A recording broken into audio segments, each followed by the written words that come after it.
ಹರೇ ಕೃಷ್ಣ. ಭಗವದ್ಗೀತೆ ಅಧ್ಯಾಯ 9. ಶ್ಲೋಕದ ಅನುವಾದ ಹಾಗೂ ಶ್ಲೋಕದ ಭಾವಾರ್ಥ. ಶ್ಲೋಕ 4. ಮಯಾ ತತಮಿದಂ ಸರ್ವಂ ಜಗದವ್ಯಕ್ತಮೂರ್ತಿನ ಮತ್ಸ್ಥಾನಿ ಸರ್ವಭೂತಾನಿ ನ ಚಾಹಂ ತೇಷ್ವವಸ್ಥಿತಃ. ಅನುವಾದ: ನನ್ನ ಅವ್ಯಕ್ತ ಸ್ವರೂಪದಲ್ಲಿ ನಾನು ಇಡೀ ವಿಶ್ವವನ್ನು ವ್ಯಾಪಿಸಿದ್ದೇನೆ. ಎಲ್ಲ ಜೀವಿಗಳು ನನ್ನಲ್ಲಿದ್ದಾರೆ, ಆದರೆ ನಾನು ಅವರಲ್ಲಿ ಇಲ್ಲ. ಭಾವಾರ್ಥ: ದೇವೋತ್ತಮ ಪರಮಪುರುಷನನ್ನು ಜಡ ಭೌತಿಕ ಇಂದ್ರಿಯಗಳು ಗ್ರಹಿಸಲಾರವು. ಭಕ್ತಿ ರಸಾಮೃತ ಸಿಂಧುವಿನಲ್ಲಿ ಹೀಗೆ ಹೇಳಿದೆ: ಅತಃ ಶ್ರೀಕೃಷ್ಣ ನಾಮಾದಿ ನ ಭವೇದ್ಗ್ರಾಹ್ಯಂ ಇಂದ್ರಿಯೈಃ ಸೇವೋನ್ಮುಖೇ ಹಿ ಜಿಹ್ವಾದೌ ಸ್ವಯಮೇವ ಸ್ಫುರತ್ಯದಃ.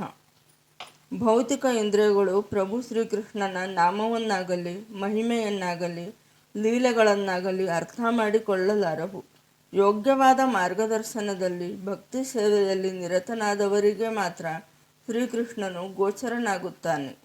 ಬ್ರಹ್ಮ ಸಂಹಿತೆಯಲ್ಲಿ ಪ್ರೇಮಾಂಜನಚ್ಛುರಿತ ಭಕ್ತಿ ವಿಲೋಚನೇನ ಸಂತಹ ಸದೈವ ಹೃದಯೇಶು ವಿಲೋಕಯಂತಿ. ಮನುಷ್ಯನು ದೇವೋತ್ತಮ ಪರಮಪುರುಷನಾದ ಗೋವಿಂದನ ವಿಷಯದಲ್ಲಿ ದಿವ್ಯ ಪ್ರೇಮದ ಮನೋಧರ್ಮವನ್ನು ಬೆಳೆಸಿಕೊಂಡರೆ ಸದಾ ತನ್ನೊಳಗೂ ತನ್ನ ಹೊರಗೂ ಗೋವಿಂದನನ್ನು ಕಾಣಬಹುದು ಎಂದು ಹೇಳಿದೆ. ಹೀಗೆ ಜನಸಾಮಾನ್ಯರು ಅವನನ್ನು ಕಾಣಲಾರರು. ಆತನು ಸರ್ವವ್ಯಾಪಿಯಾದರೂ ಭೌತಿಕ ಇಂದ್ರಿಯಗಳು ಅವನನ್ನು ಗ್ರಹಿಸಲಾರವು ಎಂದು ಇಲ್ಲಿ ಹೇಳಿದೆ. ಅವ್ಯಕ್ತ ಮೂರ್ತಿನ ಎನ್ನುವ ಮಾತು ಇದನ್ನು ಸೂಚಿಸುತ್ತದೆ. ನಾವು ಅವನನ್ನು ಕಾಣಲಾರೆವಾದರೂ ಆತನು ಎಲ್ಲದಕ್ಕೂ ಆಧಾರ. 7ನೆಯ ಅಧ್ಯಾಯದಲ್ಲಿ ನಾವು ಚರ್ಚಿಸಿದಂತೆ ಇಡೀ ಐಹಿಕ ವಿಶ್ವದ ಅಭಿವ್ಯಕ್ತಿಯು ಅವನ 2 ಬೇರೆ ಬೇರೆ ಶಕ್ತಿಗಳ ಸಂಯೋಜನೆ ಅಷ್ಟೆ. ಶ್ರೇಷ್ಠ ಆಧ್ಯಾತ್ಮಿಕ ಶಕ್ತಿ ಮತ್ತು ಕೆಳಮಟ್ಟದ ಐಹಿಕ ಶಕ್ತಿ. ಸೂರ್ಯನ ಬೆಳಕು ಇಡೀ ಸೃಷ್ಟಿಯಲ್ಲಿ ವ್ಯಾಪಿಸಿರುವಂತೆ ಪ್ರಭುವಿನ ಶಕ್ತಿಯು ಸೃಷ್ಟಿಯಲ್ಲಿ ವ್ಯಾಪಿಸಿದೆ. ಎಲ್ಲವೂ ಈಶ್ವರ ಶಕ್ತಿಯಲ್ಲಿ ಆಶ್ರಯ ಪಡೆದಿವೆ. ಆದರೆ ಎಲ್ಲೆಲ್ಲೂ ವ್ಯಾಪಿಸಿರುವುದರಿಂದ ಅವನ ವೈಯಕ್ತಿಕ ಅಸ್ತಿತ್ವವು ಕಳೆದು ಹೋಗುತ್ತದೆ ಎಂದು ಭಾವಿಸಬಾರದು. ಇಂತಹ ವಾದವನ್ನು ತಳ್ಳಿಹಾಕಲು ಪ್ರಭುವು ನಾನು ಎಲ್ಲೆಲ್ಲಿಯೂ ಇದ್ದೇನೆ, ಎಲ್ಲವೂ ನನ್ನಲ್ಲಿ ಇದೆ, ಆದರೂ ನಾನು ದೂರವಾಗಿದ್ದೇನೆ ಎಂದು ಹೇಳಿದ್ದಾನೆ. ಉದಾಹರಣೆಗೆ, ರಾಜನು ಸರ್ಕಾರದ ಮುಖ್ಯಸ್ಥ. ಸರ್ಕಾರವಾದರೂ ರಾಜನ ಶಕ್ತಿಯ ಒಂದು ಅಭಿವ್ಯಕ್ತಿ ಅಷ್ಟೆ. ಪ್ರತಿಯೊಂದು ವಿಭಾಗಕ್ಕೂ ರಾಜನ ಶಕ್ತಿಯೇ ಆಧಾರ. ಆದರೆ ರಾಜನು ಪ್ರತಿಯೊಂದು ವಿಭಾಗದಲ್ಲಿ ವೈಯಕ್ತಿಕವಾಗಿ ಸ್ವತಃ ಇರುತ್ತಾನೆ ಎಂದು ನಿರೀಕ್ಷಿಸುವಂತಿಲ್ಲ. ಇದೊಂದು ಸರಳ ಉದಾಹರಣೆ. ಹೀಗೆಯೇ ಐಹಿಕ ಜಗತ್ತಿನಲ್ಲಿಯೂ ಆಧ್ಯಾತ್ಮಿಕ ಜಗತ್ತಿನಲ್ಲಿಯೂ ನಾವು ನೋಡುವ ಎಲ್ಲ ಅಭಿವ್ಯಕ್ತಿಗಳು, ಅಸ್ತಿತ್ವದಲ್ಲಿರುವ ಎಲ್ಲವೂ ದೇವೋತ್ತಮ ಪರಮಪುರುಷನ ಶಕ್ತಿಯ ಮೇಲೆ ನಿಂತಿವೆ. ಆತನ ವಿವಿಧ ಶಕ್ತಿಗಳ ಪ್ರಸರಣದಿಂದ ಸೃಷ್ಟಿಯು ಆಗುತ್ತವೆ. ಭಗವದ್ಗೀತೆಯಲ್ಲಿ ಹೇಳಿದಂತೆ ವಿಷ್ಟಭ್ಯಾಹಂ ಇದಂ ಕೃತ್ಸ್ನಂ. ಅವನು ತನ್ನ ವೈಯಕ್ತಿಕ ಪ್ರಾತಿನಿಧ್ಯದಿಂದ ವಿವಿಧ ಶಕ್ತಿಗಳ ಪ್ರಸರಣದಿಂದ ಎಲ್ಲೆಲ್ಲೂ ಇದ್ದಾನೆ. ಶ್ಲೋಕ 5. ನ ಚ ಮತ್ಸ್ಥಾನಿ ಭೂತಾನಿ ಪಶ್ಯಮೆ ಯೋಗಮೈಶ್ವರಂ ಭೂತಭೃನ್ನ ಚ ಭೂತಸ್ಥೋ ಮಮಾತ್ಮ ಭೂತಭಾವನಃ. ಅನುವಾದ: ಆದರೂ ಸೃಷ್ಟಿಯಾದದ್ದೆಲ್ಲ ನನ್ನನ್ನೇ ಆಧರಿಸಿದ್ದಲ್ಲ. ನನ್ನ ಯೋಗ ಸಮೃದ್ಧಿಯನ್ನು ನೋಡು.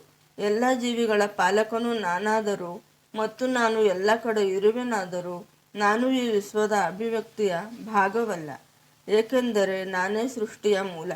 ಭಾವಾರ್ಥ: ಎಲ್ಲಕ್ಕೂ ತಾನೇ ಆಧಾರ ಎಂದು ಪ್ರಭುವು ಹೇಳುತ್ತಾನೆ. ಇದನ್ನು ತಪ್ಪಾಗಿ ಅರ್ಥ ಮಾಡಿಕೊಳ್ಳಬಾರದು. ಭೌತಿಕ ಅಭಿವ್ಯಕ್ತಿಯ ನಿರ್ವಹಣೆ ಮತ್ತು ಪಾಲನೆಯ ವಿಷಯದಲ್ಲಿ ಪ್ರಭುವಿಗೆ ನೇರ ಕಾಳಜಿ ಇಲ್ಲ. ಅಟ್ಲಾಸ್ ಎಂಬಾತನು ಭೂಗೋಳವನ್ನು ತನ್ನ ಭುಜಗಳ ಮೇಲೆ ಹೊತ್ತು ನಿಂತಿರುವ ಚಿತ್ರವನ್ನು ನಾವು ನೋಡಿದ್ದೇವೆ. ಈ ಬೃಹತ್ತಾದ ಭೂಗ್ರಹವನ್ನು ಹೊತ್ತುಕೊಂಡ ಅವನು ಬಹು ಆಯಾಸಗೊಂಡಂತೆ ಕಾಣುತ್ತಾನೆ. ಕೃಷ್ಣನು ಸೃಷ್ಟಿಯಾದ ವಿಶ್ವವನ್ನು ಎತ್ತಿ ಹಿಡಿಯುತ್ತಾನೆಂದರೆ ಇಂತಹ ಚಿತ್ರಕ್ಕೆ ಮನಸ್ಸಿನಲ್ಲಿ ಅವಕಾಶ ಕೊಡಬಾರದು. ಎಲ್ಲವೂ ತನ್ನನ್ನು ಆಧರಿಸಿದ್ದರೂ ತಾನು ದೂರವಾಗಿದ್ದೇನೆ ಎಂದು ಅವನು ಹೇಳುತ್ತಾನೆ. ಲೋಕವ್ಯೂಹಗಳು ಆಕಾಶದಲ್ಲಿ ತೇಲುತ್ತಿವೆ. ಈ ಆಕಾಶವು ಪರಮಪ್ರಭುವಿನ ಶಕ್ತಿ. ಆದರೆ ಆತನು ಆಕಾಶದಿಂದ ಬೇರೆ. ಅವನು ಬೇರೆಯಾಗಿ ಸ್ಥಿತನಾಗಿದ್ದಾನೆ. ಆದುದರಿಂದ ಪ್ರಭುವು ಅವಕ್ಕೆ ನನ್ನ ಕಲ್ಪನಾತೀತ ಶಕ್ತಿಯು ಆಧಾರವಾಗಿದ್ದರೂ ದೇವೋತ್ತಮ ಪರಮಪುರುಷನಾಗಿ ನಾನು ಅವುಗಳಿಂದ ದೂರವಾಗಿದ್ದೇನೆ ಎಂದಿದ್ದಾನೆ. ಇದು ಪ್ರಭುವಿನ ಕಲ್ಪನಾತೀತ ಐಶ್ವರ್ಯ. ನಿರುಕ್ತಿ ಎಂಬ ವೈದಿಕ ನಿಘಂಟಿನಲ್ಲಿ ಯುಜ್ಯತೇನೇನ ದುರ್ಘಟೇಶು ಕಾರ್ಯೇಶು. ಪರಮಪ್ರಭುವು ತನ್ನ ಶಕ್ತಿಯಲ್ಲಿ ಮೆರೆಯುತ್ತಾ ಕಲ್ಪನೆಗೆ ನಿಲುಕದ ಅದ್ಭುತ ಲೀಲೆಗಳಲ್ಲಿ ತೊಡಗಿದ್ದಾನೆ ಎಂದು ಹೇಳಿದೆ. ಆತನ ವ್ಯಕ್ತಿತ್ವದಲ್ಲಿ ಬೇರೆ ಬೇರೆ ಪ್ರಬಲ ಶಕ್ತಿಗಳು ತುಂಬಿ ತುಳುಕಾಡುತ್ತಿವೆ. ಆತನ ಸಂಕಲ್ಪವೇ ನಿಜವಾಗಿ ವಾಸ್ತವ. ದೇವೋತ್ತಮ ಪರಮಪುರುಷನನ್ನು ಈ ರೀತಿಯಲ್ಲಿ ಅರ್ಥ ಮಾಡಿಕೊಳ್ಳಬೇಕು. ನಾವು ಏನನ್ನಾದರೂ ಮಾಡಲು ಯೋಚಿಸಬಹುದು, ಆದರೆ ಹಲವಾರು ಅಡ್ಡಿಗಳು ಎದುರಾಗುತ್ತವೆ. ಕೆಲವೊಮ್ಮೆ ನಾವು ಬಯಸಿದಂತೆ ಮಾಡಲು ಸಾಧ್ಯವಾಗುವುದಿಲ್ಲ. ಆದರೆ ಕೃಷ್ಣನು ಏನನ್ನಾದರೂ ಮಾಡಲು ಬಯಸಿದಾಗ ಅವನ ಸಂಕಲ್ಪ ಮಾತ್ರದಿಂದಲೇ ಎಲ್ಲವೂ ಎಷ್ಟು ಪರಿಪೂರ್ಣವಾಗಿ ಆಗಿಬಿಡುತ್ತದೆ ಎಂದರೆ ಅದು ಹೇಗಾಯಿತು ಎಂದು ಕಲ್ಪಿಸಿಕೊಳ್ಳುವುದಕ್ಕೆ ಸಾಧ್ಯವಿಲ್ಲ. ಪ್ರಭುವು ಈ ವಾಸ್ತವಾಂಶವನ್ನು ವಿವರಿಸುತ್ತಾನೆ. ಇಡೀ ಭೌತಿಕ ಅಭಿವ್ಯಕ್ತಿಯನ್ನು ಕಾಪಾಡಿ ಪಾಲಿಸುವವನು ತಾನೇ ಆದರೂ ಆತನು ಈ ಭೌತಿಕ ಅಭಿವ್ಯಕ್ತಿಯನ್ನು ಮುಟ್ಟುವುದಿಲ್ಲ. ಅವನ ಪರಮ ಸಂಕಲ್ಪ ಮಾತ್ರದಿಂದಲೇ ಎಲ್ಲವೂ ಸೃಷ್ಟಿಯಾಗುತ್ತದೆ, ಎಲ್ಲವೂ ಧಾರಣೆಗೊಳ್ಳುತ್ತದೆ, ಎಲ್ಲವೂ ಪಾಲನೆಯಾಗುತ್ತದೆ, ಎಲ್ಲವೂ ನಾಶವಾಗುತ್ತದೆ. ಆತನ ಮನಸ್ಸಿಗೂ ಅವನಿಗೂ ವ್ಯತ್ಯಾಸವೇ ಇಲ್ಲ, ಏಕೆಂದರೆ ಆತನು ಪರಿಪೂರ್ಣ ಚೇತನ. ಏಕಕಾಲದಲ್ಲಿ ಪ್ರಭುವು ಎಲ್ಲರಲ್ಲಿಯೂ ಇರುತ್ತಾನೆ. ಆದರೆ ಆತನು ವೈಯಕ್ತಿಕವಾಗಿ ಸಹ ಹೇಗೆ ಇರುತ್ತಾನೆ ಎನ್ನುವುದನ್ನು ಸಾಮಾನ್ಯ ಮನುಷ್ಯನು ಅರ್ಥ ಮಾಡಿಕೊಳ್ಳಲಾರ. ಆತನು ಈ ಐಹಿಕ ಅಭಿವ್ಯಕ್ತಿಯಿಂದ ಬೇರೆಯಾಗಿದ್ದಾನೆ, ಆದರೆ ಎಲ್ಲವೂ ಅವನಲ್ಲೇ ನೆಲೆಸಿದೆ. ಇದನ್ನು ಇಲ್ಲಿ ಯೋಗಂ ಐಶ್ವರ್ಯಂ, ದೇವೋತ್ತಮ ಪರಮಪುರುಷನ ಯೋಗಶಕ್ತಿ ಎಂದು ವರ್ಣಿಸಿದೆ. ಶ್ಲೋಕ 6. ಯಥಾ ಕಾಶಸ್ಥಿತೋ ನಿತ್ಯಂ ವಾಯು ಸರ್ವತ್ರ ಗೋ ಮಹಾನ್ ತಥಾ ಸರ್ವಾಣಿ ಭೂತಾನಿ ಮಥುತಾ ನಿತ್ಯುಪಧಾರಯ. ಅನುವಾದ. ಎಲ್ಲ ಕಡೆಯೂ ಬೀಸುವ ಬಲಶಾಲಿಯಾದ ಗಾಳಿಯು ಸದಾ ಆಕಾಶದಲ್ಲಿ ಹೇಗೆ ನೆಲೆಸಿರುವುದೋ ಹಾಗೆ ಸೃಷ್ಟಿಯಾದದ್ದೆಲ್ಲವೂ ನನ್ನಲ್ಲಿ ನೆಲೆಸಿರುತ್ತದೆ. ಭಾವಾರ್ಥ. ಬೃಹತ್ ಐಹಿಕ ಸೃಷ್ಟಿಯು ಭಗವಂತನಲ್ಲಿ ಹೇಗೆ ನೆಲೆಸಿರುತ್ತದೆ ಎನ್ನುವುದನ್ನು ಸಾಮಾನ್ಯ ಮನುಷ್ಯನು ಊಹಿಸಿಕೊಳ್ಳಲಾರ. ಆದರೆ ಇದನ್ನು ಅರ್ಥ ಮಾಡಿಕೊಳ್ಳಲು ನಮಗೆ ಸಹಾಯವಾಗಬಹುದಾದಂತಹ ಒಂದು ನಿದರ್ಶನವನ್ನು ಪ್ರಭುವು ಇಲ್ಲಿ ಹೇಳುತ್ತಿದ್ದಾನೆ. ನಾವು ಊಹಿಸಿಕೊಳ್ಳಬಹುದಾದ ಅತ್ಯಂತ ಬೃಹತ್ ಸೃಷ್ಟಿ ಆಕಾಶವೇ ಇರಬಹುದು. ಆ ಆಕಾಶದಲ್ಲಿ ಗಾಳಿ ಅಥವಾ ವಾಯುವು ವಿಶ್ವದ ಅತ್ಯಂತ ದೊಡ್ಡ ಅಭಿವ್ಯಕ್ತಿ. ಗಾಳಿಯ ಚಲನೆಯು ಪ್ರತಿಯೊಂದು ವಸ್ತುವಿನ ಚಲನೆಯ ಮೇಲೆ ಪ್ರಭಾವವನ್ನು ಬೀರುತ್ತದೆ. ವಾಯುವು ಮಹತ್ತರವಾದದ್ದಾದರೂ ಅದು ಆಕಾಶದಲ್ಲಿ ನೆಲೆಸಿದೆ. ವಾಯುವು ಆಕಾಶದಾಚೆ ಇಲ್ಲ. ಹಾಗೆಯೇ ಎಲ್ಲ ಅದ್ಭುತ ವಿಶ್ವ ಅಭಿವ್ಯಕ್ತಿಗಳು ಭಗವಂತನ ಪರಮ ಸಂಕಲ್ಪದಿಂದ ಅಸ್ತಿತ್ವದಲ್ಲಿವೆ.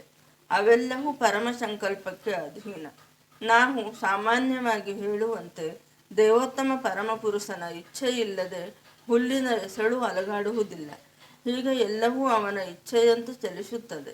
ಅವನ ಇಚ್ಛೆಯಂತೆ ಎಲ್ಲವೂ ಸೃಷ್ಟಿಯಾಗುತ್ತದೆ, ಎಲ್ಲದರ ಪಾಲನೆಯಾಗುತ್ತದೆ, ಎಲ್ಲ ನಾಶವಾಗುತ್ತದೆ.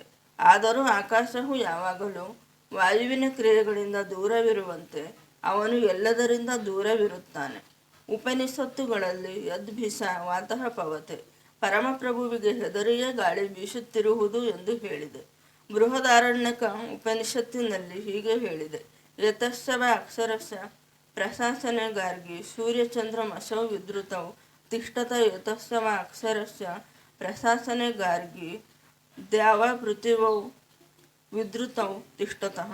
ಪರಮ ಆದೇಶದಿಂದ ದೇವೋತ್ತಮ ಪುರುಷನ ಮೇಲ್ವಿಚಾರಣೆಯಲ್ಲಿ ಸೂರ್ಯ, ಚಂದ್ರ ಮತ್ತಿತರ ಬೃಹತ್ ಗ್ರಹಗಳು ಚಲಿಸುತ್ತವೆ. ಬ್ರಹ್ಮ ಸಂಹಿತೆಯಲ್ಲಿ ಸಹ ಹೀಗೆ ಹೇಳಿದೆ. ಯಚ್ಚಕ್ಷುರ್ ಯಶ ಸವಿತ ಸಕಲ ಗ್ರಹಾಣಾಂ ರಾಜ ಸಮಸ್ತ ಸುರಮೂರ್ತಿರ ಶೇಷ ತೇಜಾಹ ಯಸ್ಯಾಜ್ಞಯ ಭ್ರಮತಿ ಸಂಭೃತ ಕಾಲಚಕ್ರೋ ಗೋವಿಂದಮಾದಿ ಪುರುಷಂ ತಮ್ ಅಹಂ ಭಜಾಮಿ. ಇದು ಸೂರ್ಯನ ಚಲನೆಯ ವರ್ಣನೆ. ಸೂರ್ಯ ಪರಮಪ್ರಭುವಿನ ಕಣ್ಣುಗಳಲ್ಲಿ ಒಂದು. ಶಾಖ ಮತ್ತು ಬೆಳಕುಗಳನ್ನು ಪ್ರಸರಿಸುವ ಅಗಾಧ ಶಕ್ತಿ ಅದಕ್ಕಿದೆ ಎಂದು ಹೇಳುತ್ತಾರೆ. ಆದರೂ ಅದು ಗೋವಿಂದನ ಅನುಜ್ಞೆ ಮತ್ತು ಪರಮ ಇಚ್ಛೆಯ ಪ್ರಕಾರ ತನ್ನ ನಿಗದಿತ ಪಥದಲ್ಲಿ ಚಲಿಸುತ್ತದೆ. ಆದುದರಿಂದ ನಮಗೆ ಬೆರಗನ್ನು ಉಂಟು ಮಾಡುವ ಮತ್ತು ಮಹತ್ತಾದುದೆಂದು ತೋರುವ ಈ ಐಹಿಕ ಅಭಿವ್ಯಕ್ತಿಯು ದೇವೋತ್ತಮ ಪರಮಪುರುಷನ ಸಂಪೂರ್ಣ ಹಿಡಿತದಲ್ಲಿದೆ ಎಂಬುದಕ್ಕೆ ವೈದಿಕ ಸಾಹಿತ್ಯದಲ್ಲಿ ಸಾಕ್ಷ್ಯವನ್ನು ಕಾಣುತ್ತೇವೆ. ಇದನ್ನು ಈ ಅಧ್ಯಾಯದ ಮುಂದಿನ ಶ್ಲೋಕಗಳಲ್ಲಿ ಇನ್ನಷ್ಟು ವಿವರಿಸಿದೆ. ಹರೇ ಕೃಷ್ಣ.